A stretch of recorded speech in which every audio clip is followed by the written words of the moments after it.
Hi, it's me again with Corel Draw Tips and Tricks.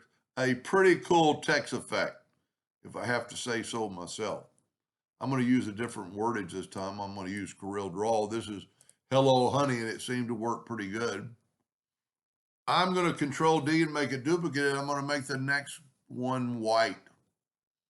And then I'm going to take the white one, and I'm just going to kind of move it down. I could actually move it either direction, but I'm going to move it down.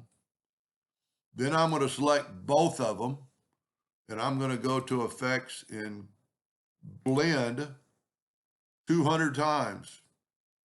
Now, it doesn't look that impressive, but if you were going to print this on a black t-shirt, it would look pretty cool.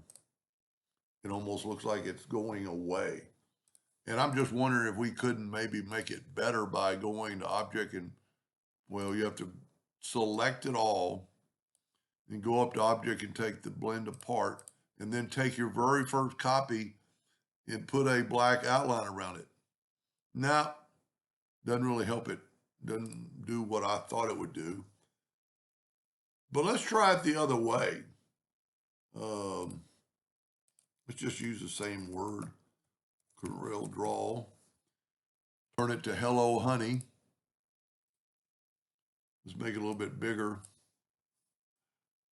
But this time, let's Control D and make a duplicate. Make the second one white. And let's go up to Object, Order, Back a Page. And now we have a black one. And let's see if we can't. Well, it's hard to see the white one. Do we have a white one? Let's go ahead and use the black box. I might have messed that up. Yeah, the white one's back there. So now let's see what it looks like the other way and blend it the same. Pretty neat, but not near as neat because it doesn't look like it goes into the Obisque. Now maybe if you used a different color on the, no, this one's still my favorite. It looks like it just goes off into nothing. Anyway, hope that helped give you an idea or two, and thank you for watching.